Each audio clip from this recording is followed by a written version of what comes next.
Hey guys, welcome back to the channel. If you love Naruto fanfics, don't forget to like, subscribe, and turn on the notification bell. Now sit back, relax, and enjoy the story. Let's begin with part 1. Team 8 was returning from their latest mission and they were glad it was over. It had turned out to be even more complicated than need be. The mission was simple.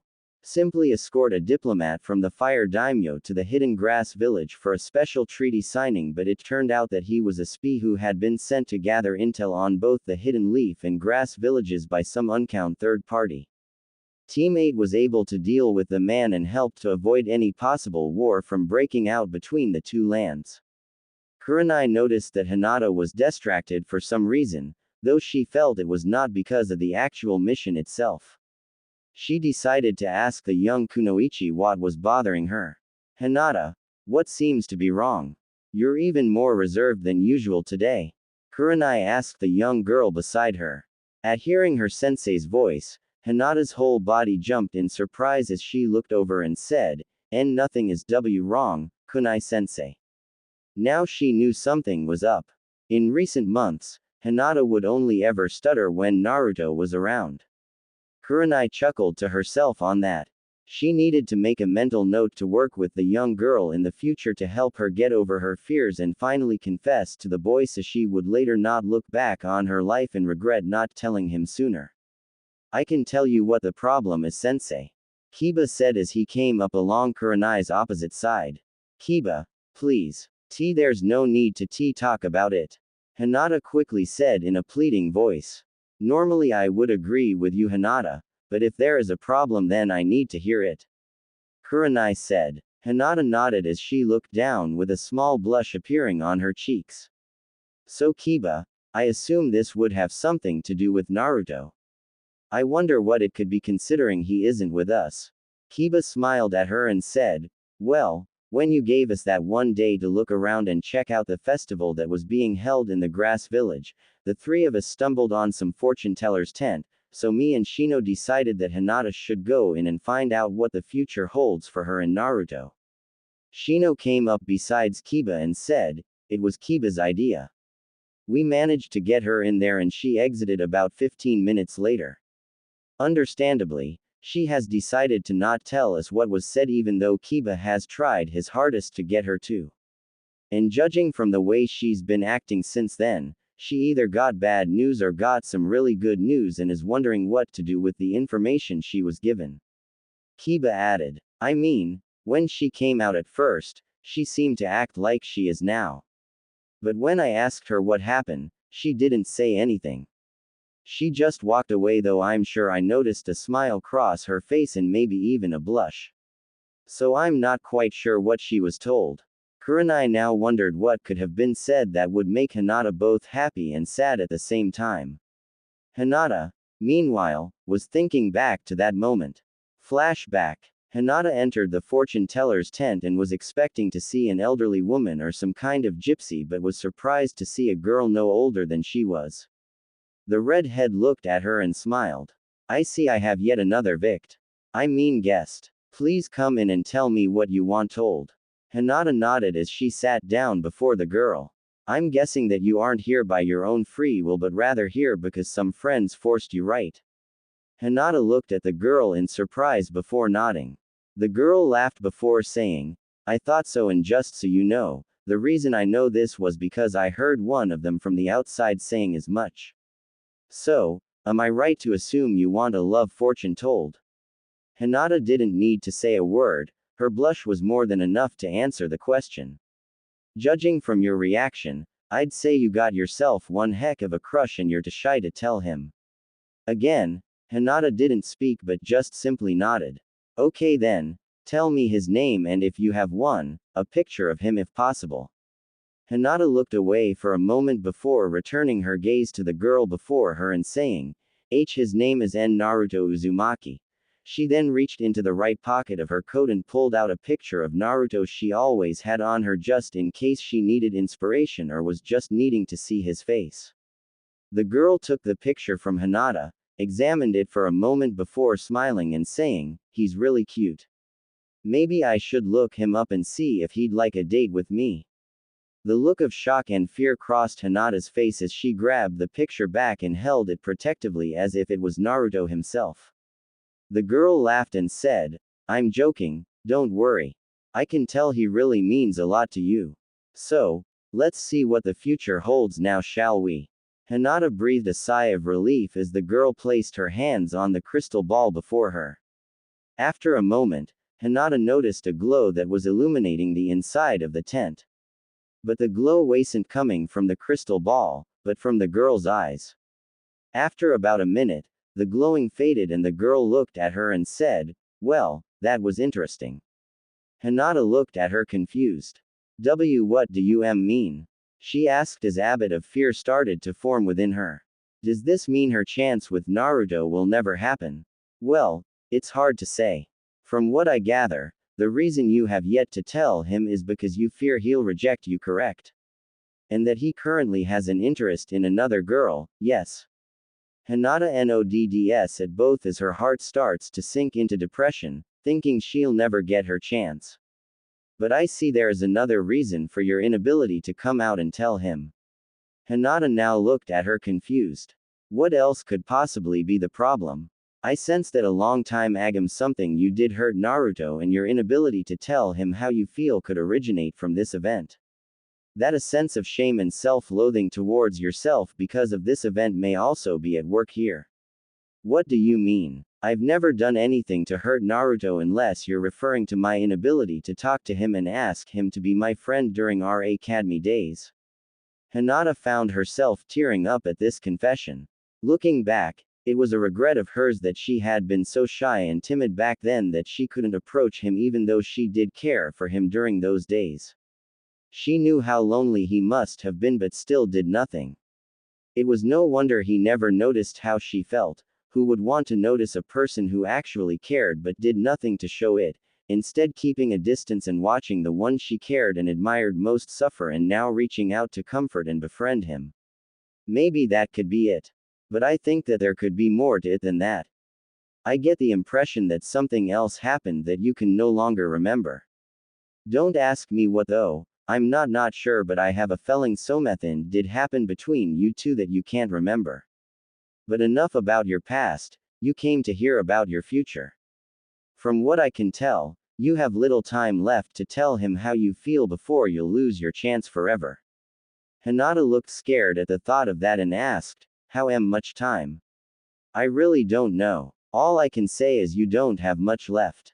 If he really is the one you care about the most and if being with him is what you want, then the next time you see him you better tell him. Don't fear his reaction, just do it. It is possible he might say no, but what if he says yes? What if he would always say yes to you? If that is the case, then the longer you wait, then the less time you both will have together in this life. And you should also know that you will have to make several choices here soon, and what choices you make will determine your future with him as well as your own future in general." Hinata thinks on this before nodding. "I see. Thank you for telling me this." She gets up and bows and turns to leave before asking, "Will he return my feelings?" The girl says, "Possibly. I can tell you that he does care for you, but the longer you wait, the more likely he will reject you. And by the way, my name's Shalendria. So, will you tell him when you next see him?" Hinata nods and says, "I will. I just need to use the time I have till then to find my courage." And with that, Hinata exits to rejoin her teammates. I wonder if it's really courage you need in order to tell him, Hinata, or is it the guilt you subconsciously feel over what you did all those years ago? Shalendria wonders. Flashback end. Hinata was still trying to find her courage and resolve in this matter. Now that they were heading back home, she knew she didn't have much time left to find the courage to tell him, but her confidence in herself was starting to waver. "Guys, we may have trouble." Shino's voice pulled her from her thoughts. "What do you mean, Shino?" asked Kurenai. "Not far ahead of us is a man standing in the middle of a bridge. My friends tell me he is a danger." "Well, I guess thinking that we had seen all the action we were going to see on this trip was wrong, huh, sensei?" Kiba asked as he pulled out a kunai. Okay everyone, be prepared for a possible fight. Kurenai ordered as she herself prepared a weapon. They soon emerged from the tree line and landed on the bridge. The man before them was wearing black pants and shirt, a blood-red trench coat and had long blood-red hair with black highlights. He had tanned skin and his eyes had this yellowish tint on the irises. He looked at Team 8 and smiled. So my first victims of the day have arrived. I was getting bored. Who are you and what do you want with us? Asked Kurenai as she brought her kunai to the ready. The man smiles as he says, I'm Heiser of the Unending. It is not you or your kids I want, but another. I will simply ask you all to entertain myself with until the guest of honor arrives. He stops and looks behind himself and smiles. He returns his gaze to Kurenai and her team and says, well, he is making good time. He should be here in a few minutes. Till then, please entertain me just a little. Heiser extends his right arm forward before yelling, Troqua, and a beam of black energy erupts from his hand. Team 8 barely dodges the attack as it sails past them, hitting a tree and vaporizing it. What the hell? Come on Akamaru, let's show this guy what we can do. Kiba yells as he gives his canine companion a food pellet, causing his fur to turn red. Akamaru jumps atop Kiba as they perform their man-beast clone technique. Let's do it boy, beast mimicry, fang over fang. Kiba yells as he and the transformed Akamaru begin to spin rapidly at the enemy. Kiba, wait, Kurenai yells but it is too late. Heiser sees them coming and grins. What are they thinking? An attack like that won't work on me. Just as the attack is about to land, Heiser jumps over them and yells, Ravada, causing a blue pulse to emit from his hands, hitting Kiba and Akamaru's ending both slamming into the ground and knocking them out. Just then, Shino appears besides Heiser and unleashes his insects on the man. At first it appears the battle is over as Shino's bugs completely cover his body until they all FSLL to the ground dead. Sorry my boy, I guess I'm poison to them. Heiser says as he lunges forward, punching Shino in the stomach and causing him to collapse to the ground unconscious. Kurenai looks at the man, wondering who he is and what could she and Hinata could possibly do to win. It had been her recommendation to the third that she wanted a team of trackers to train, but now she realized the mistake in that as none of her team was an exceptional fighter and that was now costing them. Kiba was the closest thing they had to a brawler, but his attacks were more closer to being like a blunt object as opposed to a sharp one. Shino was good at attacking from all sides with his insects, but not so much with actual damage. And Hinata was just too kind-hearted and caring to be a real fighting force. And she herself was good at illusions and not hand-to-hand combat. As she started making hand size, she swore if they made it out of this, she would start requesting a real fighter be allowed to accompany her team from now on for safety. She sent the man into a genjutsu, hoping to distract him enough to hit him, but just as she got to him, he suddenly grabbed her neck and lifted her off the ground. Kurenai-sensei. Hinata yelled as she started to move in to help. No Hinata, don't come any closer.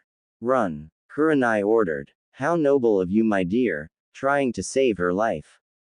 Too bad I can't allow anyone to live who sees me. And with that, Heiser headbutts Kurenai and tosses her into a nearby tree just past the bridge. As he starts to walk towards Hinata, the young girl is unsure of what to do. This man just beat her entire team without even breaking a sweat and now he was coming for her. As she starts to back away to try to run, thoughts of Naruto pop into her head. No, I can't run and abandon my team. Naruto would never forgive me for that. If I want him to notice me, I have to stay and fight. After all, I can't back down and run away. It would tarnish his nindo, the same nindo I have chosen to follow. I won't tarnish our way of the ninja. And with that, Hinata activates her Byakugan and charges her opponent. She attempts to strike at his chest, but Heiser dodges her attack. Hinata continues her string of attacks against him but to no avail. He finally grabs her wrist mid-thrust and says, "Is that all you got? You're even more pathetic than the others." He then thrust his palm into her chest, sending her flying back almost to the other side of the bridge. She pulls herself up, ready to try again when she notices him pointing his index and middle fingers at her. He smiles and says, "Goodbye, little girl." Azan. The moment he says Azan, a beam of purple-colored light shoots from his fingers, aimed right at her heart. Unable to move from fear, Hinata closes her eyes and prepares to welcome death. Her only regret is never telling Naruto how she truly feels. Naruto. I'm sorry I never told you. Goodbye, I love you, she thinks to herself as a tear slides down her cheek. Hinata. A voice cries out from nowhere. What? That was Naruto. Hinata thinks as she suddenly finds herself being pushed onto the ground. No sooner does she hit the ground, she hears a cry of pain as the sound of the attack hits, but not her. Just as suddenly as it began, it's over. At first, Hinata is wondering what happened. She finally opens her eyes and looks around. She quickly notices a pair of orange pants with a leg to each side of her. Tears of joy start falling from her eyes.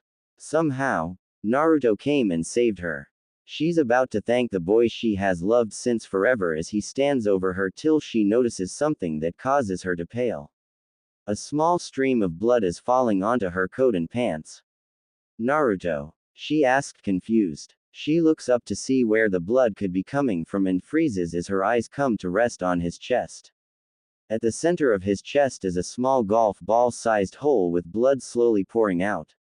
Naruto? She asked again, fear and terror beginning to fill her very being. She looks to his face to find him very pale, his eyes have lost their light, and a small trickle of blood coming from his mouth. Hinata, are you all right? He barely manages to say above a whisper before his eyes roll into the back of his head as he collapses to the ground. Hinata, with almost superhuman speed, is up and catches him and cradles him to her body. Naruto. Naruto. No, this can't be happening. She whimpers as her tears of pain and sorrow and loss start gushing out. Naruto, she screams as her heart shatters into dust.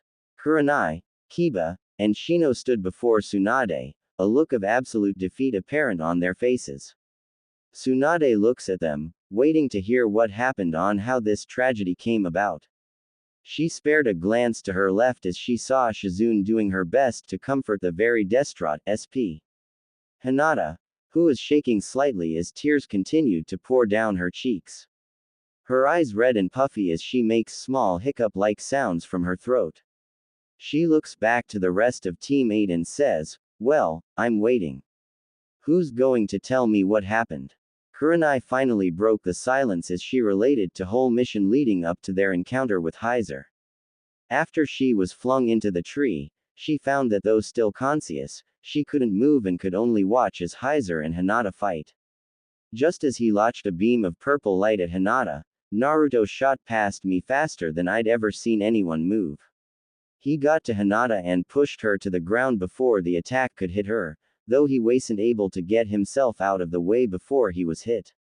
When he collapsed, Hinata managed to move fast enough to catch him and held him close as she screamed at him to not die on her. Hinata whimpers painfully as Shizune tries to give her more comfort. Kurenai wishes that Hinata didn't have to be here to hear this.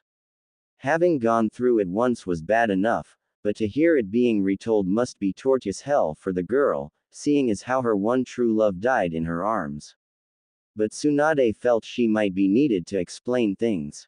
By this point, both Kiba and Shino had awakened and saw what was happening, but they like me were unable to move. Heiser walked towards Hinata who continued speaking to Naruto. When Hinata realized he was closing in, something I've never seen before came onto her face. Hatred. Pure untainted hatred. She carefully laid Naruto down and got up and attacked the man with a fury I've never seen from her before. Hinata found her mind thinking back to that moment, a moment she would never be able to forget. Bridge. 8 hours early. Hinata held Naruto's head in her lap, her tears falling freely onto his face. Her own face only inches above him as she whispers to him, "Don't die, please don't die Naruto. I can't keep on going without you here. You don't know how much you mean to me, how much I need you. I love you, Naruto. I love you with all that I am.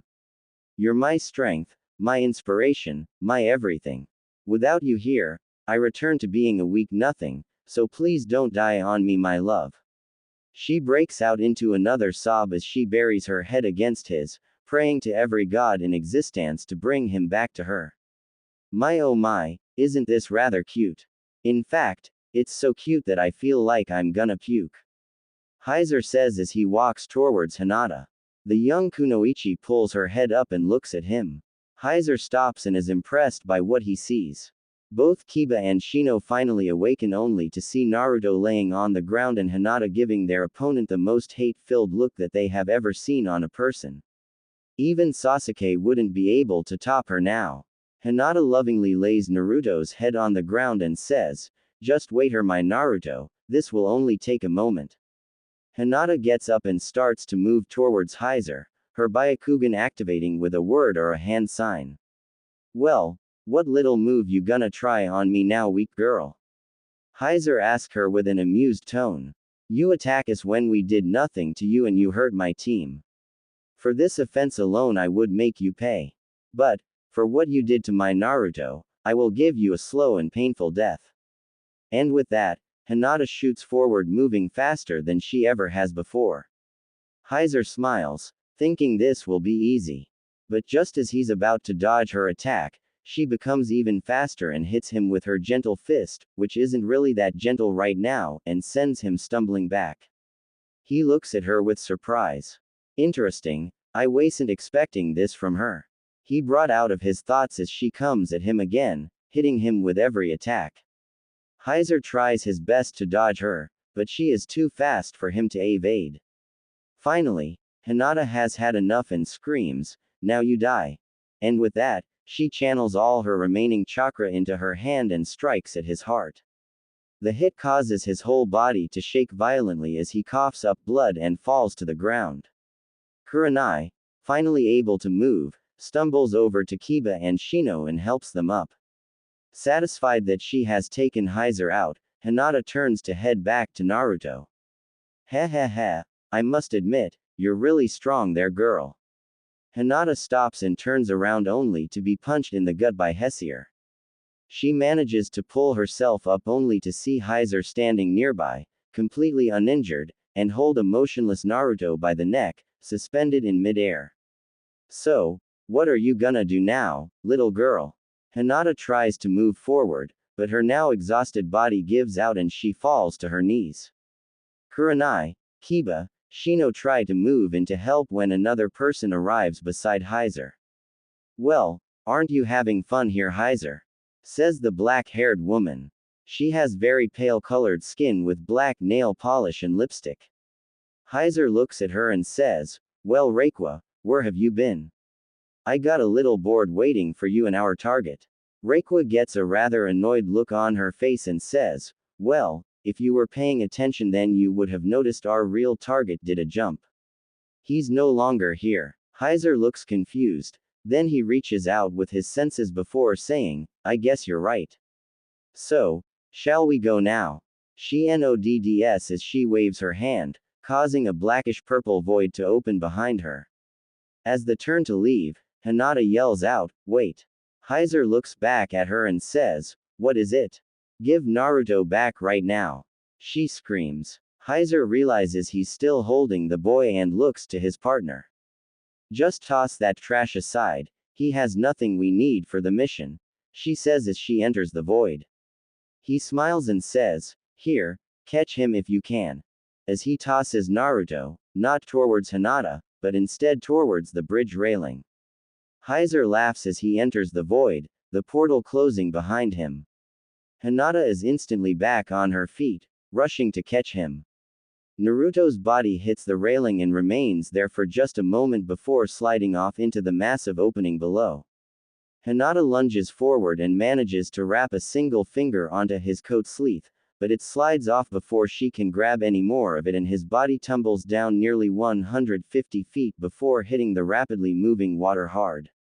No. Hinata screams as she watches his body get swept away by the current.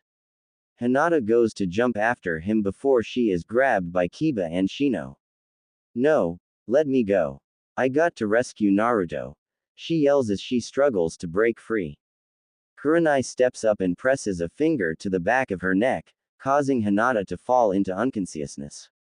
Kurenai picks up Hinata and starts to walk away. Kurenai-sensei, what about Naruto?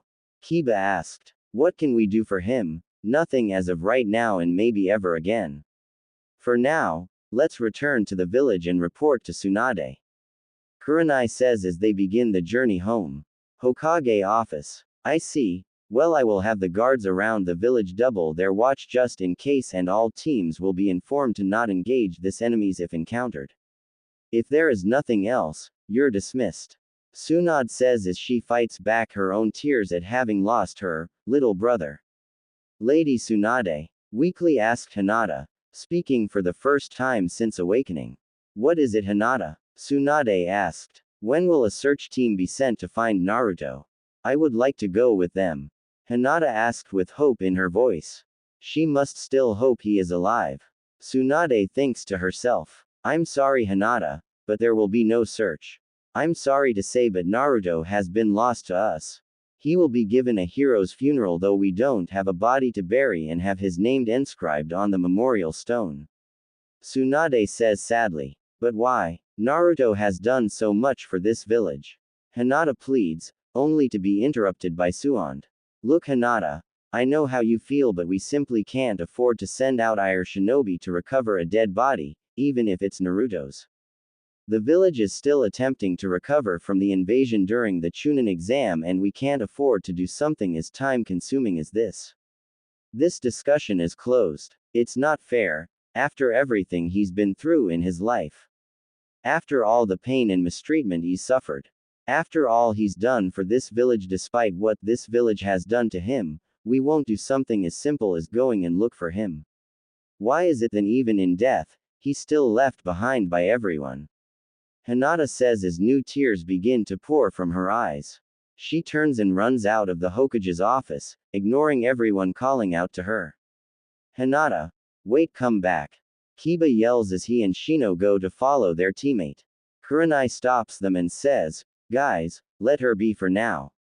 She needs to be alone to sort her feelings out. There's nothing we can do but wait and be there when she needs us. Tsunade, meanwhile, closes her eyes and curses herself.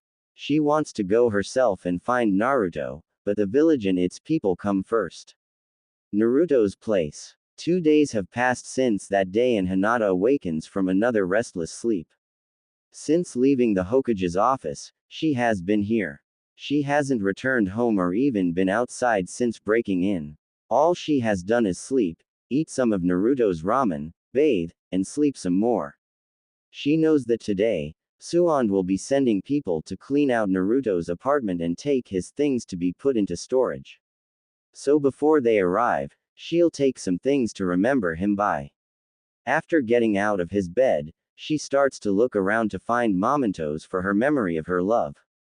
She activates her Byakugan and looks around, knowing Naruto would keep his most precious things hidden within his apartment. She soon spots a large trunk hidden under his bed beneath the floor. She pushes his B aside and puts her hand on the floor, finding the boards are not nailed down. She removes them and opens the trunk beneath. Inside is Naruto's old goggles, all the old birthday and Christmas cards he was given by a secret friend, Hinata of course, and other things he held precious. She notices something she thought she had lost long ago. A lavender-colored ribbon with glitter on it that her mother gave to her before she died. She had thought she lost it, so why does Naruto have it? As she picks it up, she notices a small piece of paper below it. She picks it up and flips it over and finds writing on it. She reads what it says. A poem for me by Naruto Uzumaki. I walk but no one sees me. I talk but no one hears me. I hurt but no one will comfort me. I dream but they all deny me. I want a friend but no one will have me. I yearn for affection but no one would give it to me. I give them love and hate is what they return to me. I did everything for them and yet they scorn me. I can't do this anymore for my strength has left me. So I will leave forever this village that doesn't want me. And I will go to a place where people accept me. Never again will you have to know me. Goodbye. As Hinata reads this, she feels her tears fall once again. She never knew Naruto could write something so sad and heartbreaking. Is this how he really felt for all these years ago? If she had known this, then she would have befriended him all those years ago. He mind suddenly thinks onto one line, I want a friend but no one will have me, she says to herself while looking at her ribbon. It's then that an image passes through her mind. She and Naruto at age 7, she giving him her ribbon as a sign of friendship. She tries to focus on that memory which causes her head to hurt. She ignores the pain and pushes deeper, desperate to recall more. Then, like a flash, it all comes back. It was only 6 months before she gave him her ribbon that she approached him. It was after school when she saw him alone as usual sitting on his swing alone as everyone else heads home. She has seen and heard how people treat him and wishes to help him, but she is just too shy to approach him. She turns to run home only to trip and fall onto the ground. As she tries to get up, she winces as she realizes she scraped her knee when she fell. She starts to cry from the hurt she's feeling, but her tears stop when a shadow comes over her. She looks up to see Naruto looking at her. Hey, are you okay? He kneels down and pulls a band-aid from his pocket and places it over her scrape. He then leans in and kisses the band-aid before asking, there, does that feel better now? Hinata nodds as Naruto helps her up. Thank you Naruto. Why you're very kind. She says shyly. Naruto nodds and takes off for home as Hinata watches him, smiling to herself. As she walks home, she realizes Naruto has just become her first crush. The next day after classes are over, Hinata walks up to Naruto and asks if would like to be friends with her. He says yes and a perfect friendship is born. Over the next 6 months, they play together and help each other overcome the pain that each has in their lives. On the 6-month anniversary of the day they became friends, they meet at the park where Hinata gives him her most prized possession, her mother's lavender ribbon. She ties it around hers and his wrist as they pinky swear to be best friends forever. Little did they realize one of their classmates sees them and runs off to inform Hinata's father. When Hinata gets home, she is confronted by her father. Hinata, it has come to my attention that you're friends with Naruto Uzumaki, is this correct? He asks in an emotionless voice. Fear builds up within Hinata's heart at knowing her father now knows this. Why yes father. He looks at her and says, I see. Well then my daughter, you have a choice to make. A choice? She asked as her fear begins to grow. You have 2 options. 1, you can keep your friendship with him and in return, you will be branded with the curse seal and placed within the branch family, or 2, you give up your friendship with him and remain within the main house unsealed. You have 24 hours to decide. Hiyashi walks away. Hinata runs to her room, jumps into her bed, and buries her face into her pillow as she cries her heart out. How can she choose? On one hand, there's a friendship she can't give up, and on the other, her greatest fear coming true. How can she choose? She falls asleep and by the time she wakes up the next morning, she has made her decision. By mid-morning, she has found Naruto playing at the park. Hey Hinata, I wasn't expect you today. You wanna play with me? Naruto says, happy to see her. Naruto, there's something I need to say to you. Hinata says as she forces her emotions as deep down as possible. What is it Hinata? He looks at her curiously. Naruto, we can't be friends anymore. She says with no emotion in her voice as any Hyuga could do. What do you mean? Hinata. Tears begin to form in his eyes. It's what it sounds like Naruto. I don't want to be friends with you no more. She says more forcibly. Naruto starts a cry as he says, but why can't we be friendies no more? Seeing Naruto start to break down causes Hinata's buried emotion to start to come out. It's because we're too different Naruto. We belong in different worlds and it would never work between us. That's why. Hinata turns to leave, feeling her tears finally starting to form. She can't let him see her like this. She has to do this. As she moves, Naruto reaches out and grabs her hand. Hinata. Wait. Naruto tries to say till Hinata cuts him off. Don't touch me, Naruto. She screams, causing him to pull away quickly. She turns to look at him one last time and says as tears fall from her eyes, do I really need to say it? Well, so be it. I hate you, Naruto, and I never want to talk to you again. And with that, she runs for home, her tears practically gushing. Her Byakugan activates, allowing her see Naruto. He watches her run, his own tears gushing out as he falls to his knees and starts hammering his fist into the ground. She knows he's saying something, but she can't hear him. I'm sorry, Naruto. I don't want to do this, but I don't want be sealed either. Please, please forgive me. She enters her home, racing past her father, not bothering to tell him what's wrong. She enters her room and locks her door and spends the rest of the day crying, hating herself for what she has done. For the next month, Naruto doesn't come to classes. Hinata is worried about him, but can't do anything for her shame and guilt at what she did stops her. Finally, Naruto starts attending classes again, but for the next year, he is a ghost of his former self. After a year passes, he slowly returns to being the funny-loving, hyperactive prankster he has always been. Hinata, for her part, slowly starts to forget what happened till finally her memories of their friendship and her betrayal are lost. It's at this time she starts to watch him, secretly cheering for him, not fully understanding why but going with it nonetheless. Her forgotten crush on him reemerging and eventually turning into love, though she doesn't remember when and why her crush on her started. Hinata finds herself on her knees, her tears pooling out of her as she finally remembers her lost past with him. Naruto, what have I done? Why did I do that to you? Oh God, I'm sorry. I'm so sorry. Naruto, please forgive me. She sobs as she buries her face into her hands as she shakes violently from the new pain that has emerged to attack her heart and soul. 1 year later, Team 8 has just finished their latest mission, tracking and capturing a Rouge Nin that was causing trouble in the outpost village nearby.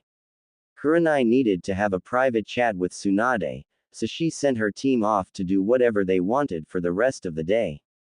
Both Kiba and Shino led the way, both boys having grown several inches over the last year.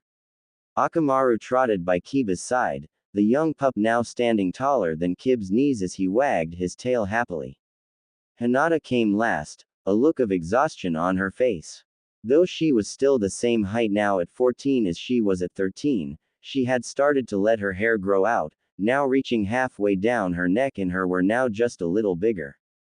Her coat was no longer able to completely hide them, making the young Kunoichi think about buying a new one as she was still a little shy when it came to her body. Hey Hinata, is something wrong? You been looking really tired lately. Kiba asked as he fell back to walk by her side. Shino and Akamaru also fell back to join her. It's nothing. I've just been having trouble sleeping lately. Hinata said as she yawned. Shino raised an eyebrow as he inquired, are you having bad dreams? Hinata remained silent for a moment as she thought on his question. She finally decided to tell them about her dreams. Yes and no, I'm not really sure how to describe them. Over the last few weeks, they've been having these dreams that leave me very tired and confused when I wake up each morning. I don't know why, but I feel there's something important about those dreams, but I can't figure out what. You wanna tell us about them? Kiba asked. Hinata remained quiet for a moment before speaking again. All the dreams have something in common for starters. They each revolve around this boy I've never seen before. I can't really see his face, but I know he has spiky blonde hair. I don't know why, but I feel safe and comforted when I have these dreams. But whenever I wake up, I suddenly feel sad and depressed for some reason. I also feel angry, though I don't know why. And lately, the dreams have caused me to wake up, exhausted and unable to get back to sleep. And the weirdest part is that every time I do wake up, I'm always crying, though I don't know why I'm crying. I see. Well, have you talked to Kurenai-sensei about these dreams or your father or anyone else?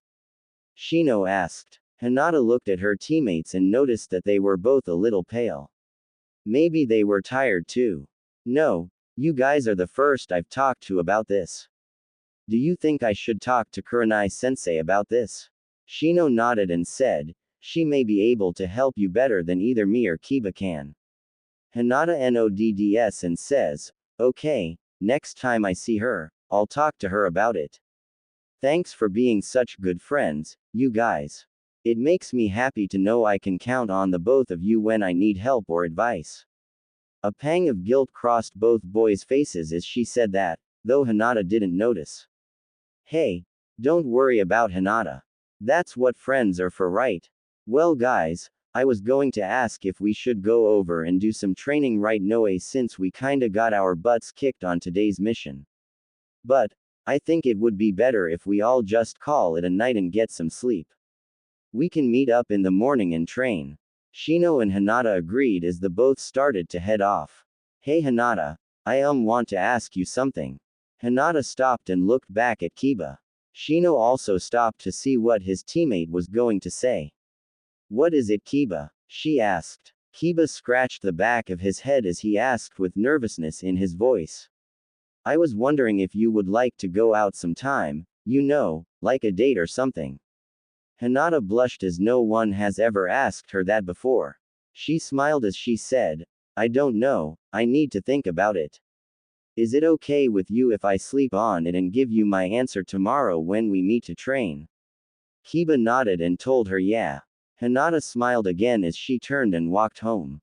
As soon as she was out of earshot, Shino walked back over to Kiba and asked, are you sure that was a good idea? Kiba looked him and said, well, I don't see why not. The truth is that I have always had an interest in her, I just never allowed myself to pursue it because of, well, you know who. But since he's been dead for over a year and the memory seal Kurani-sensei placed on Hinata has robbed her of her memories of him, she no longer has any ties to him and her crush on him. Shino sighed as he spoke. Well, this is about you and her so I won't interfere. Just remember though, that seal was placed on her against her own free will and we were warned that it most likely won't hold forever.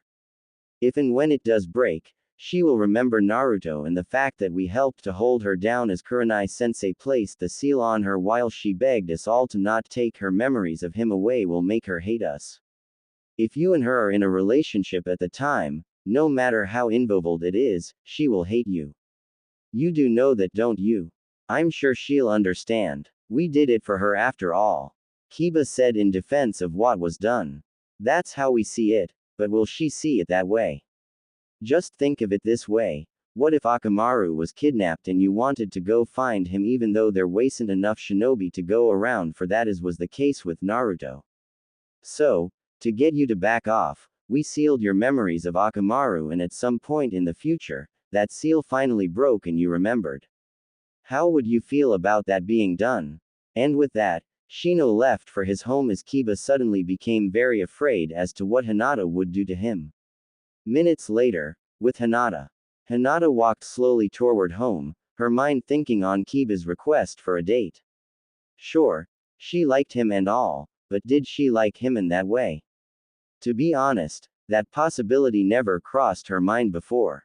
But why not accept his request? It's not like there is another guy out there she likes, right? SHR came to a stop as she suddenly felt a wave of sadness and hurt come from her heart. She didn't understand where it came from, but she still felt guilty for some reason. Shaking off that feeling, she decided to go and open her treasure box and speak to her mom. Well, at least, her memory of her mother. She turned a corner quickly and found herself crashing at someone. I'm sorry, she said as she backed away. She looked at the guy before her. He looked to be 16 or 17, he was wearing gray pants, a green shirt, and a white sleeveless long coat that reached past his knees. He had sandy blonde hair with two Antony-like strands of hair coming down over his face reaching to his chin. He smiled and said, "No, it was my fault. I was closer to the wall than I should have been. I'm sorry." The two looked at each other for a moment before the guy asked, "By the way, my name's Spei, what's yours?" She blushed deeply as he looked at her. Why was she reacting like this? "I'm Hinata Hyuga, it's nice to meet you. So, are you new around here, Spei?" She asked. Instead of answering, he got very close to her and said, "You're Hinata." She nodded nervously as she started to move back from him, suddenly feeling very uncomfortable. Before she could take her second step away, he raised his right hand to her face and flicked his finger against her forehead. Her own hand reached up and rubbed the spot he had hit, surprised that it actually hurt. "Why'd you do that for?" she asked with annoyance. "To help jog your memory, of course," Spei said in a matter-of-fact way. "What do you mean about helping to jog my memory?" a now confused Hinata asked. Instead of answering, Spei simply walked past her a few steps before stopping and saying, "You still have a little time, you know. But that time is almost up. There's just a few pieces of sand left atop the hourglass and they are quickly moving towards a hole that will drop them to the bottom, and when they fall, it will be too late." "What are you talking about?" a now angry and even more confused Hinata asked. He looked back at her and smiled. "You tell me. I would suggest finding a reminder to finish what I started to get your journey off the ground. Return to where this event began and you'll find the way." Spei turned and walked away. Not sure what to make of this, Hinata quickly made her way home, not wanting to risk running into even more weirdos. Later that night, Hinata's bedroom. Hinata laid on her bed, trying to get some sleep when she remembered she was going to pull her treasure box out and talk to her mother. She got up and moved her bed aside, revealing a seal. Making a few hand signs, she activated the seal, which caused her treasure box to appear. It has been a year since she last opened it, though she couldn't remember why she had opened it that last time. She opened the lid, expecting to see things that would remind her of her mother, but was surprised to find other things in there as well. Green goggles, a paper with a sad poem on it, and countless other items, including a lot of pictures. She looked at one picture and realized it was the boy from her dreams. As she looked at it, her head started to hurt bad, like something was struggling to get out. Why do you look so familiar to me? Who are you?" she thought as she continued to look at the image. The pain in her head grew worse, causing her to clutch her head. She tried to fight the pain, but it wouldn't stop. She heard a voice from within her mind scream, "His name, say his name." She thought hard, knowing she knew this boy, but was not sure from where. As his face slowly formed, the words came to her. "Na naru narut. Naruto." At that moment, the pain exploded in her head as OMNG lost memories came rushing back, his name shooting from her mouth as a scream. Naruto. Hinata passed out on the floor, her exhaustion proving more than she could handle. She woke up an hour later, Neji and Hanabi by her side. They had heard her yell, though not what she had yelled. She told them she was fine and she just wanted to sleep now. They nodded as they left her room. She had been smiling until they were gone, then her smile turned into a scowl as she walked over, reopened her treasure box, and looked at Naruto's things with remorse. For the second time, she had forgotten him, betrayed him. Though at least this time, it wasn't of her own doing. The sorrow she felt over that was strong, but not as strong as the anger she now felt towards several people she thought she could trust. She thought back on how this all happened. Flashback. It had been an hour since she had remembered those 6 months with Naruto and what she had done. She was curled up into the fetal position, sobbing over the fact she could actually do that to someone, especially him of all people. She would whimper his name every time a memory of him doing something for her after that incident came up, and she wondered how he could still be so nice and encouraging towards her after what she had done. He had turned down her attempt to help him cheat during the written test of the Chunin exam so she and her team wouldn't risk being kicked out. He had cheered for her during her fight with Neji. He had told her he liked people like her before he thought Neji himself. And he had been the most adamant in her rescue during the Baikochu mission. He has been nothing but nice to her since the beginning to her while she. Looking at the clock on the wall, she realized that people will soon arrive to get his things. She forced herself up, pulled out a scroll, and sealed his treasure box into it. Before leaving, she grabbed his freaky nightcap and stuffed it into a bag along with some of his clothes and shorts she was taking as well. As she walked outside, she realized it was raining, which made her happy as it would hide that fact she was crying from the world. As she walked home, two questions came to mind. The first was, would her father have really branded her with the curse seal if she had not broken her friendship with Naruto? She had remembered him saying once that no Hyuga born into the main house would ever be branded unless they committed a criminal act against the clan. The second question was, who had told him about their friendship? She soon arrived home and went to her room. She released her original treasure box and transferred its contents into Naruto's as his was bigger. She then sealed it away and went to take a shower before going to speak with her father. Soon, she was standing in front of his office door and asked to speak with him. Hinata, I was wondering when you would return home. I heard about Uzumaki. His is a sad loss for the village and I'm sure he would have made a fine Hokage one day. Hiyashi said to his daughter. Hinata looked at him and asked, so, you never hated him like the rest of the village then? He shook his head and said, the elders didn't much care for him, but they didn't hate him. For my part, I wished I could have helped the boy more, but I have to think of the clan first and foremost. It would have looked bad if we had helped him, so I was forced to turn a blind eye to his suffering. That is something I'll always regret. But I have a feeling there's another reason you're here for, am I right? Yes, father, I have two questions for you. The first one is, would you have really branded me with the caged bird seal and placed me into the branch family if I had not broken my friendship with him? I know I have heard you say that no main family member would be branded unless they were guilty of a crime against the family, so would I have been an exception? Hiyashi looked at her sadly and said, no, you would never have been branded. That was a test I was giving you. Hinata stood there stunned. A test? He was testing me. She thought as a new wave of pain and sadness started filling her whole being. Yes, I wanted to see if you would choose another over yourself. It's important that you would be willing to make sacrifices for others if the situation ever comes up. That's one of the qualities a good leader must have. And seeing as you chose yourself over him, you failed. As punishment, your continued training here was intensified and your treatment worsened to make you feel some of the pain he must have felt when you turned away from him. Tears were now forming in her eyes. How could she have not realized this back then? Also, when the team placements were up, you were originally going to be placed on Team 7 with Uzumaki and Uchiha, but I didn't want the boy to suffer anymore because of you, so I had the Hokage switch you over to Team 8 while Haruno was placed on Team 7. Hiyashi said. Hinata now had one of her hands covering her mouth. She would have been on his team if she hadn't betrayed him. All of this was causing her to feel sick and she thought to remain in control of herself. She would have time for that later. Right now, she had something else to do.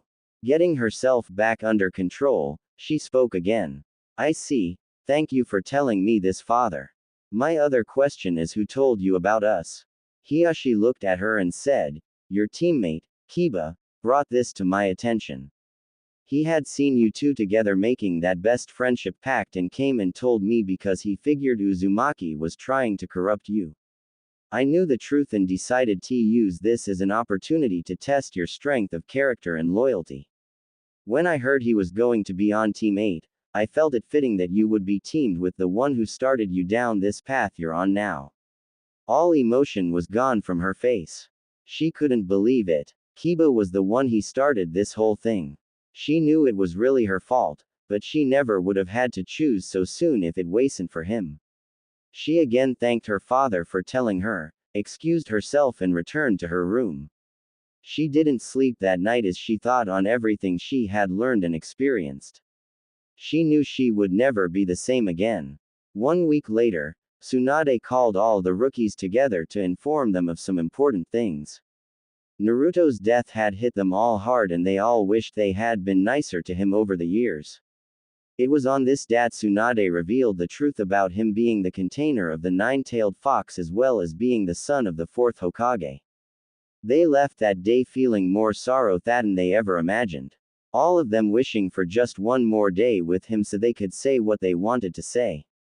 They could tell him just how sorry they were for their treatment of him and if he could give them another chance to make it up to him. 1 month later, Team 8 had returned from a mission. After her team had left, she had informed Tsunade about Hinata's growing depression. It didn't help the fact that she was no longer speaking or having anything to do with Kiba. This called for drastic action. So the next day, Hinata was called in to see Tsunade. As she entered the room, she saw not only the Hokage and her assistant, but Kurenai as well. As she let the door close behind her, she asked, "So, you needed to see?" She was stopped as Kiba and Shino, whom she didn't even see in the room, rushed her from behind and restrained her. She cried out, asking what was going on. Both Tsunade and Shizune looked down sadly as Kurenai walked up to her. "I'm sorry Hinata, but you're letting Naruto's loss control you too much. So, for the sake of the village and for you as well, I'm going to seal your memories of him away." Kurenai's hand started to glow as she moved before the frightened girl. Hinata begged her to not do it, and SHR told Kiba and Shino to let her go, but they just tightened their grip on her as they looked away. Kurenai, as she placed her hand on Hinata's head, asked her to please forgive them for this. It has to be done. Hinata felt her memories of him fade as she thought, "No, please don't take him away. I can't lose him." She fell into unconsciousness with a final thought as her memories of him faded away. "Naruto, I'm sorry." And then, she had lost him again. Present. She laid back on her bed, her tears have slowed but still came to her. She wasn't sure what she would do now till she recalled her meeting with that boy Spay. She remembered what he had said to her and this led her to realize, is Naruto still alive? She bolted from her bed, a new energy coursing through her. If he was alive, she would find him. She ran over to her closet and dug around till she found a black box. She opened it and pulled out the items within it. She undressed from her current clothing and put on what was in the box. She was now wearing skin-tight shorts that reached to her knees, a violet-covered tank top that was a little small on her now due to the increase in her bust size, and a black version of her jacket that replaced the Hyuga clan symbol with the spiral symbol that Naruto had on his clothes. She had this outfit specially made prior to the Genin test as she hoped to wear it when she and Naruto were put on the same team, or so she had hoped. When that didn't happen, she just left it in the box and stored it away for a rainy day. She then sealed several items, like her treasure box, into scrolls and placed them into her backpack. She also snuck into the kitchen and got several weeks' worth of food sealed for her to eat. Once she returned to her room, she sat at her desk and wrote a message for everyone, explaining why she had left as well as taking the opportunity to get some things off her chest. She placed the note on her pillow, then looked at the picture of Team 8 next to her bed. She felt anger and disgust at that moment over what her team had done to her. Taking the picture and her leaf headband, she tossed both into the trash. She opened her window and easily escaped the Hyuga compound as well as the village itself without being spotted. She sat out for the bridge where her pain started. She would find Naruto, and she wouldn't return until he was with her. It would be 3 days before anyone learned she was gone from the village. By then, it would be too late to find her. The Hidden Rain Village. To most people, it's a rather modest hidden village that suffers from constant rainfall, hence the name. But unknown to most people except those who live there, it is also the secret base of operations for the Akatsuki organization. The people of Rain actually see the Akatsuki as their saviors and the leader of the group, Pain, as a god for his unstoppable power. And it is within the base of the Akatsuki, the man once known as Yahiko, now known as God Realm Pain, is making his way to the secret chamber of Genesis that is located far beneath the village. Yahiko enters the chamber and sees the one person even he is wary of, Madara Uchiha, looking over the railing at the object the room was created to hold. Why are you here, Master? Yahiko asked. Madara didn't often come to the chamber. The fact he was here now meant that he had sensed something from the relic. I felt a pulse from our secret treasure pane. I believe the time is coming when we'll finally uncover what this is. He looked back at the massive object below him. It was obvious that it wasn't man-made, but it did contain power. Is it really something that could be important to the organization? Asked Yahiko. Madara placed a hand on his orange, spiral mask and assumed a thinking pose. After a moment, he said, I'm not sure. I have a feeling that whatever this is, it could be more important to use than even the 9 Biju themselves. Don't forget, it was because of this thing that we were able to gain the power we have now and the reason we were able to duplicate the Rinnegan that Nagato possessed and implant it in you and the other pain realms. Yahiko looked at the relic and said, this is a dangerous thing we have here, Master. We must tread carefully, for the legends state that those who tried to use its power before paid a heavy toll for their overconfidence when it came to handling this thing. Matter smiles beneath his mask and says, but we are not like the others.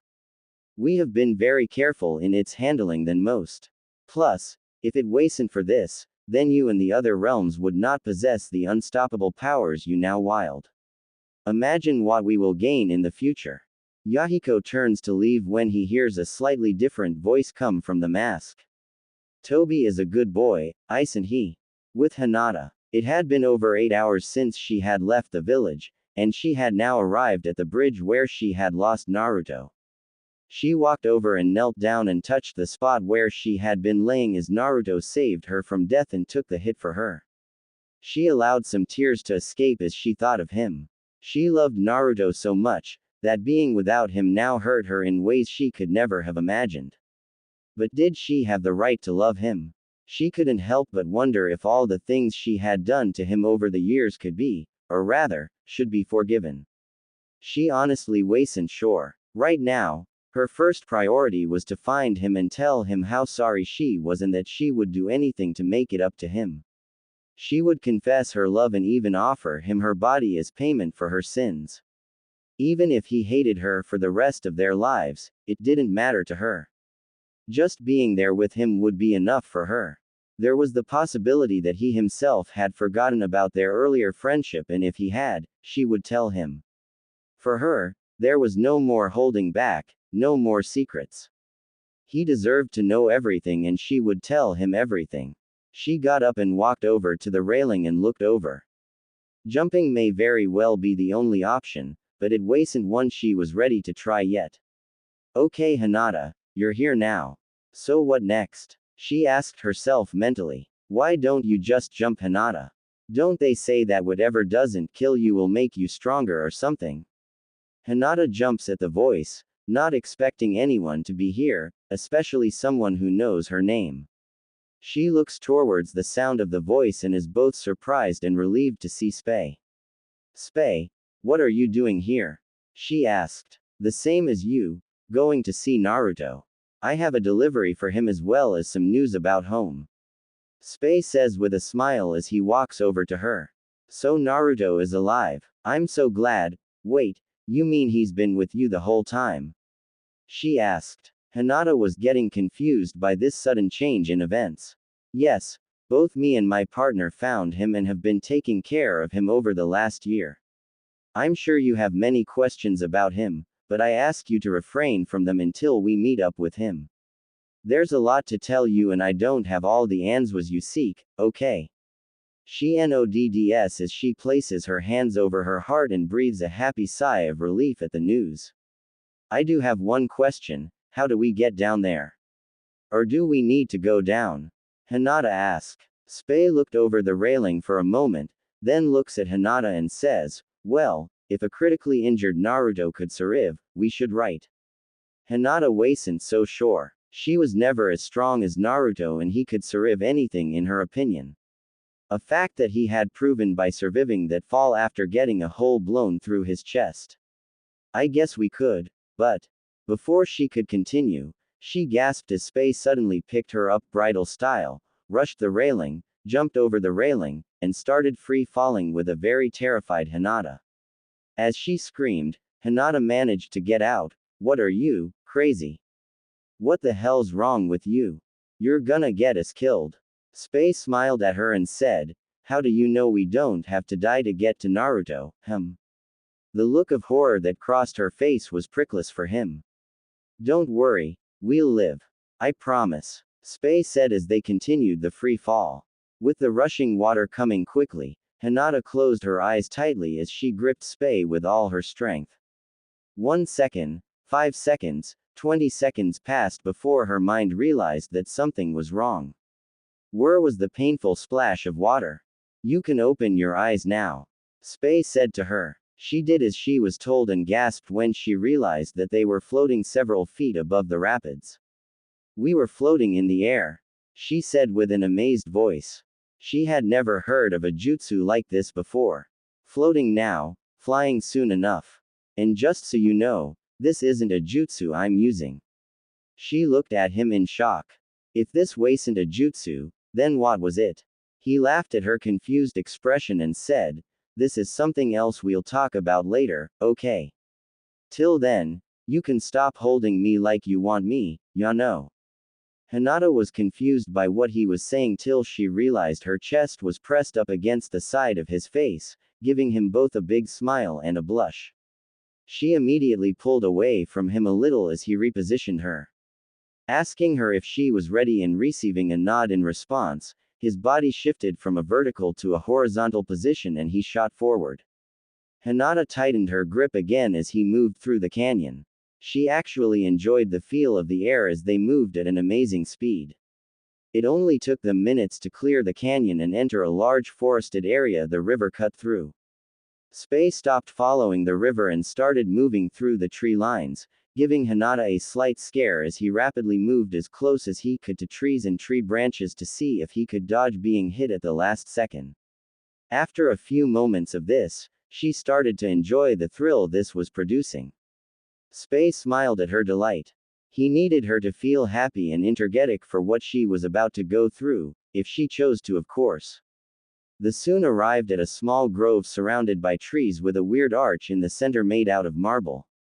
It was here he finally planted his feet on the ground and put Hinata down. Where are we? She asked as she looked at the arch. Spay walked over and sat on a small tree stump next to the arch and said, before I tell you, I should give you a proper introduction. My name is Spagel Houten Corwell. I am one of the 4 sole surviving members of the Seldruan race. Before you say that you have never heard of my people, let me say that's not surprising as we are not of this world. I am from another world and I came here on an important mission. I am also a member of a group called Resonators. Our job is to travel to various worlds that have attracted the attention of our enemies, the unending, and stop them from doing whatever it is they're doing. Of course, it would help if we knew what they were planning so we could better fight them and try to stop them. Hinata sat there stunned. This was something she wasn't expecting. Spay decided to continue. Resonators are made up of people from many worlds that have a wish to stop the unending and save the many worlds that are threatened by them, including their own. Both me and my partner, who is also from my world and belongs to the Spiration race, CMAE, here after unending activity was detected. She just happened to be at the right place and time when Naruto came floating down the river. She took him and has been helping him to heal ever since. Now, in regard to your question, this arch is a gate into subspace. Think of subspace as a place in a world put as disconnected from the world except through a special portal. This happens to be the portal to this world's subspace. It is also where Naruto is being kept in order to protect him and hid inner demon from those that seek him. So, any questions so far?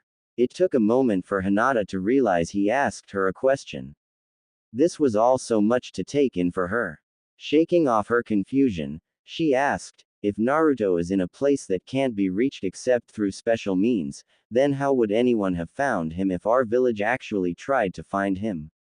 Also, how do you know about the Kyuubi and why were you in our village?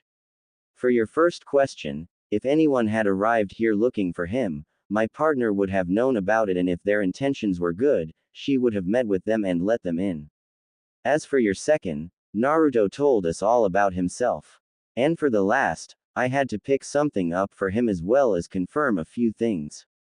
You'll find out what once you reunite with him. But right now, there is something I need to discuss with you and it's important. She looked at him seriously and asked, "What is it?" Spei sighed as he was not looking forward to this. "My partner wants me to test you. This test will take about 3 days to complete and there is a good possibility it'll kill you. However, if you don't accept this test, you'll never be allowed to see him again." There was no fear in her voice when she spoke, just her personal resolve to take whatever she has to. "What is this test? The sooner I take ITM, the sooner I can see Naruto again." Spei reaches into his coat pocket and pulls out a thorn-shaped stone. "The test is quite easy. Just take this stone and press it against your head. It will be absorbed into your brain, sending you into a deep sleep. Then over the next 72 hours, you will mentally experience Naruto's entire life as if it happened to you. Everything he has seen, felt, and experienced you will also experience. Both the good and the bad times, all the hurt and joy, comfort and betrayal will be felt by you. What he has gone through would kill most anyone else. So you must choose to either accept this burden and face possible death in order to see him again or walk away and never see him again. And just so you know, even if you do survive, it is very possible you'll never be the same person you were ever again." Hinata didn't need to think about it. She grabbed the stone from Spei and held it to her forehead. "If living through the hell he lived through will bring me to him, then I'll do it without hesitation. Plus, I want to know and understand what he went through in his life as it will bring me closer to him." The stone glows as it enters her body. For a moment, she stands there as if nothing has happened. Then her body suddenly goes rigid, her eyes become wide and vacant, and she collapses to the ground as her whole body starts twitching and convulsing violently. Spei kneels before her and places a cold washcloth he pulls from a small dermace-like object from his coat and whispers to her, "Good luck, Hinata."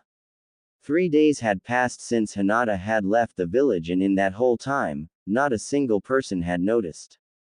Till now, Tsunade was sitting at her desk doing the usual paperwork when the office door was practically knocked off its hinges and a very scared Hiyashi walked in. This surprised Tsunade as she didn't think Hiyashi could still show emotions like that. "Hiyashi, I hope you have a good reason for me to need that door fixed," she asked. "Lady Tsunade, we have a big problem." Seeing the fear in his eyes worried her. "What is it, Hiyashi?" "It's my eldest. Hinata has gone missing and she left a note." 2 hours later, the remainder of the former Rookie 12 as well as their senseis were gathered in her office. They couldn't believe what they had just been told. Hinata had abandoned the village. "You can't be serious. Hinata would never do that," Tenten said in disbelief. Tsunade sighed and said, "Believe it or not, but it is true.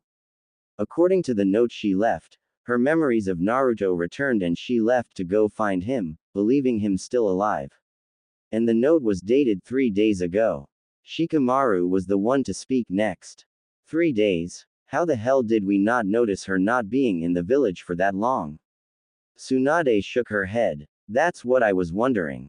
The fact she could slip out alone and not be noticed is surprising to me, but her absence for 3 days not being noticed should be impossible. Me and Shino were training 2 days ago and she was supposed to be with us, but she never showed up and neither of us gave it a second thought," Kiba said. Shino followed it up by saying, "It's true and I find it most confusing. How we could have not noticed or cared concerns me. Could she have used some jutsu on the whole village to make her absence not noticeable?" asked Ino. Kurenai shook her head and said, "Only cage-level ninja could achieve something like that and it would be difficult for even a cage to do, so it's impossible for Hinata to have done it. Tsunade pulled out her letter and decided to read it to everyone. To my family, friends, and fellow residents of the Leaf Village. I remember Naruto now. I'm still not sure what caused the seal to weaken, but it may have been the boy I encountered earlier this day. If I see him again, I'll have to thank him for whatever he did. I must say I'm very hurt and disgusted by what you did. You might think it was all for my benefit. But you must face reality, you did it for yourselves and not for me. I will never forget or forgive all of you who were there in the Hokage's office or those who knew that it was going to happen. To the Hokage and Miss Shizune, I'm very saddened to think you would allow this. I thought Naruto was important to you both and yet you would do nothing to find him, even just a body. Naruto once told me he thought of Tsunade as a mother-like figure even though he always called her grandma. And he thought of Shizune as an older sister. It would break his heart to see how you chose to regard him during this moment. Not even one ninja could be sent for him. As Shikamaru would say, very troubling. At least I know Jiraiya is looking as he left the village shortly after the incident and has yet to return. Well, I hope he went out to Yo instead of looking for more research materials.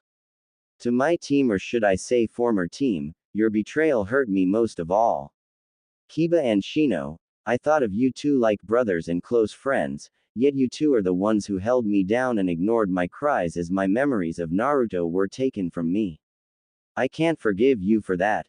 And Kiba, that request you made today. I'm sorry to say I'll never date a disloyal dog like you. The Inuzuka are known to be the most loyal people around, but you have made me doubt that belief. And for you Kurenai, you were a mother figure to me but not anymore. For me, now you can only be a person who I can never trust again. And to Sakura and Kakashi, I'm especially disappointed in the two of you. Sakura, after Naruto's funeral, I know you only visited his grave once and I heard what you said as I was nearby watching and listening. You said that you were sad that he was gone, but I guess this was the only way to get out of that promise he made to you. After that, you never bothered to go back, instead you focused all your efforts on training to bring Sasuke back. Did you even want to go look for him, or is Sasuke all you can think about? And Kakashi, what about you? You disobeyed Tsunade's orders to go on a mission when Sasuke left and went to the Valley of the End where Naruto and Sasuke fought, but you didn't do the same when Naruto was taken away. Do you even care about Naruto or Sakura, or does your life revolve around Sasuke and your books you always read?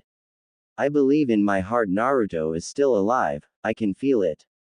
So, I'm going to do what I would have done sooner if my memories of him hadn't been sealed, and what you all should have done as well. I'll find Naruto and hope he will forgive me for being late. And once with him, I'll stay by his side forever.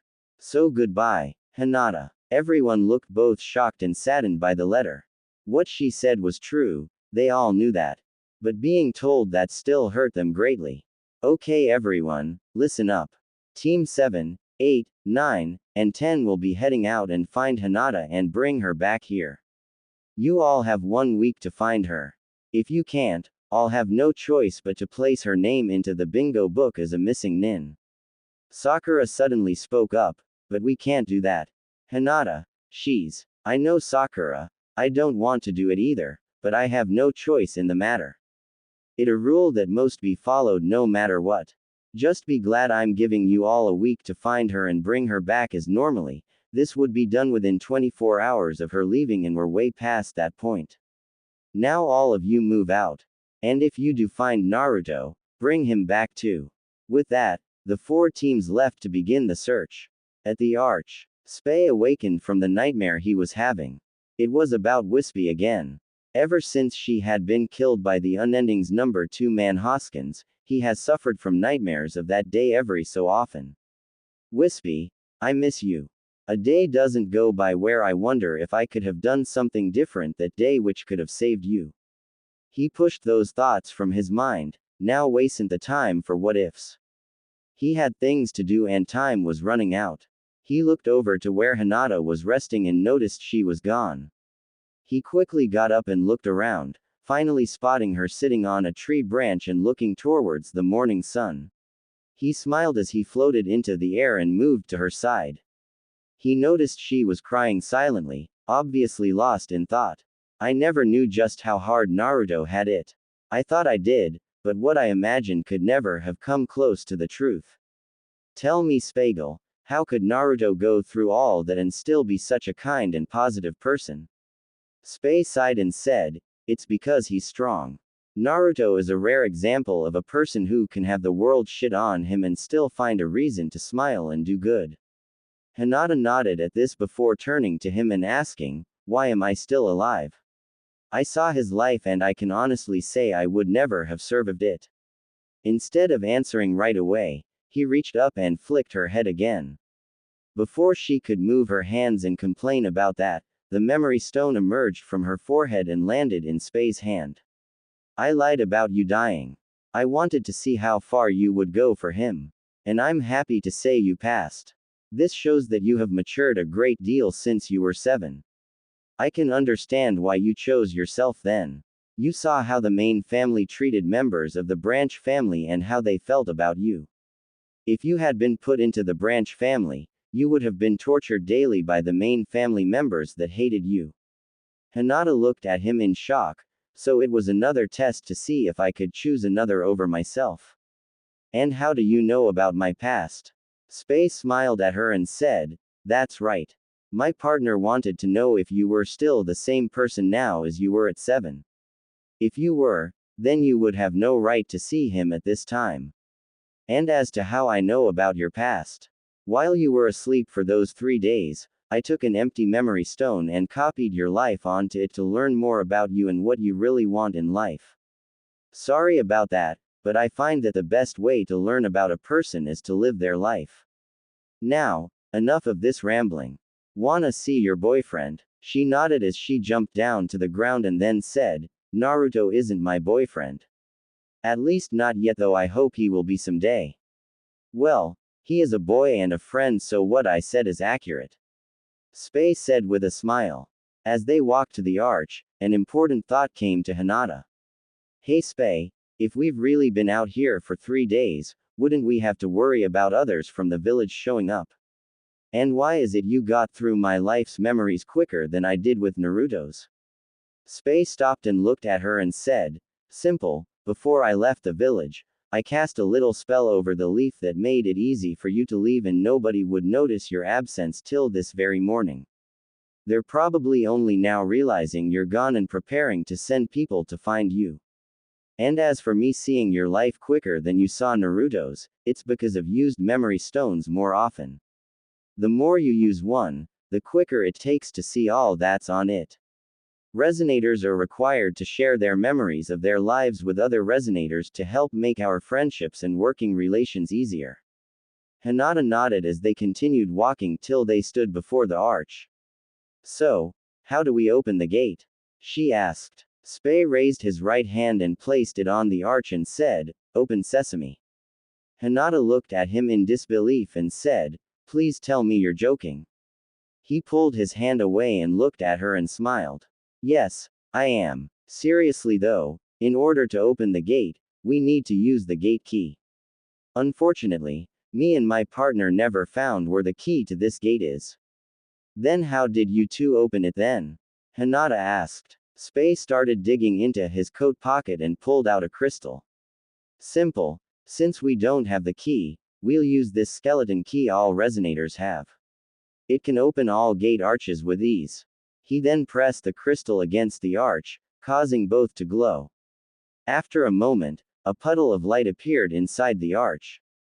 Well, Hinata, through the gate is Naruto. Well, are you gonna see him or not? Hinata didn't wait another moment. She rushed through the light puddle and vanished. Wow, she really in a hurry, huh? Spay thought as he followed her. After he passed through the arc, the light faded away. What Hinata saw as she emerged through the light took her breath away. She had never seen such a beautiful sight before her. She had emerged standing atop a hill filled with all kinds of beautiful flowers. In the distance, she saw a lake with a small island at its center. She could see mountains in the distance as well as a waterfall that fed water into the lake. Quite an amazing sight, huh, Hinata? Spei said as he emerged next to her. All she could do is nod as she took in everything. The air was so pure and clean, and she could imagine the water was probably pure and fresh as well. I told you this place was called subspace, but it is also known by other names.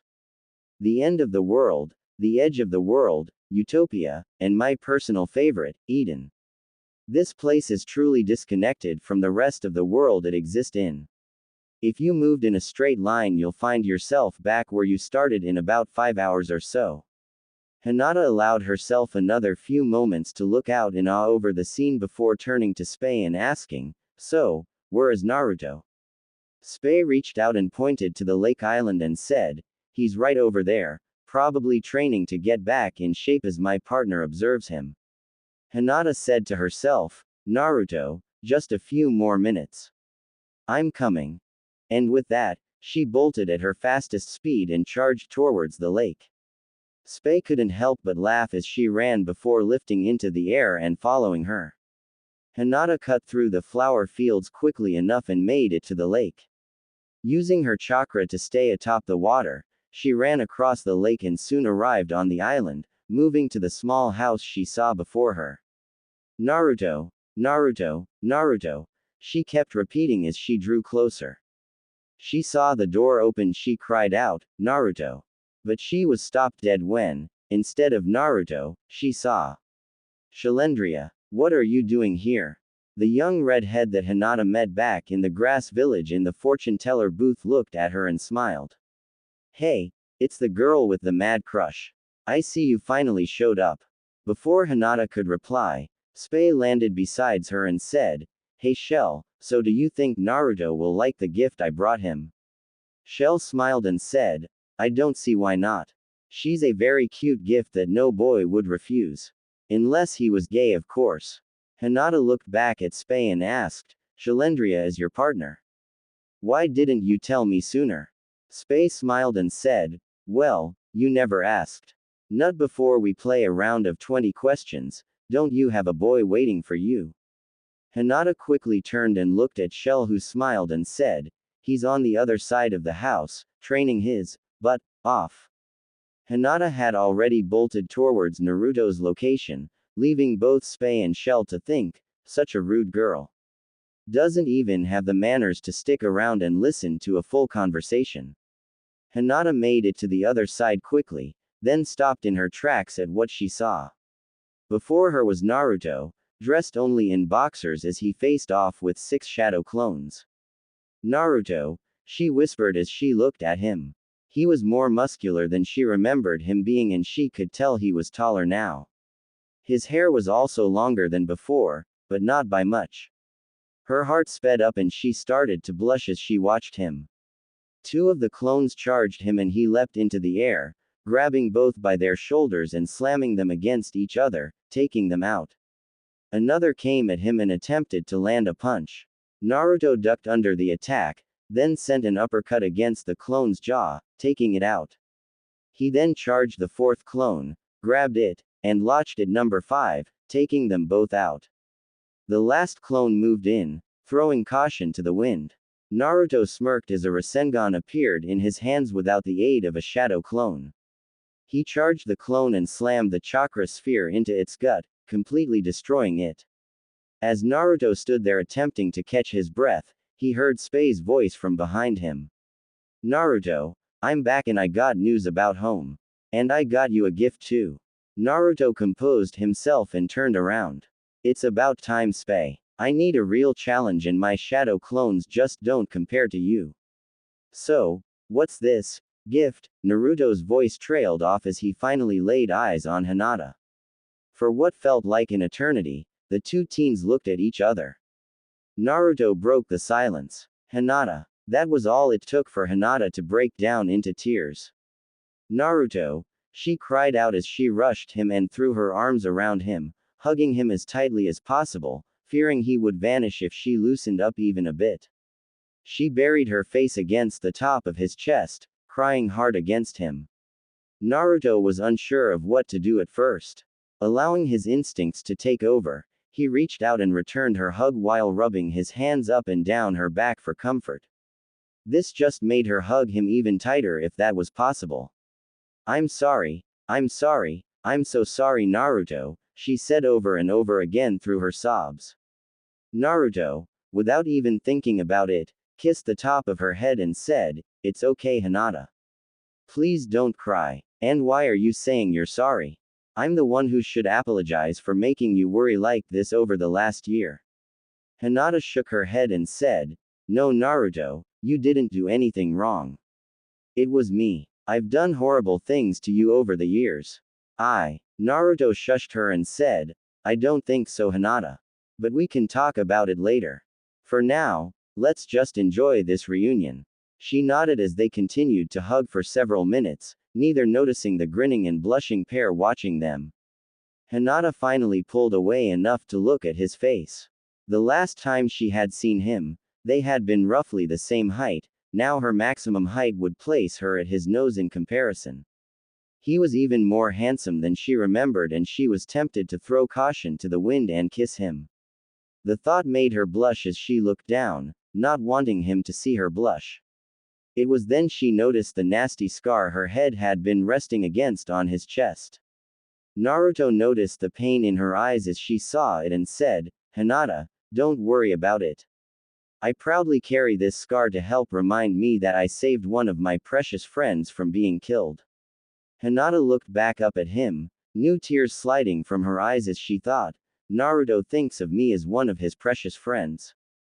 It's more than I could ever hope for. She looked away for just a moment before looking at him again and saying, "Naruto, thank you, for everything you've ever done for me." And with that and without thinking, she gently and lovingly kissed the scar on his chest. Naruto gasped at her action, but didn't try to stop her. In fact, he actually had to admit to himself that he kinda liked it.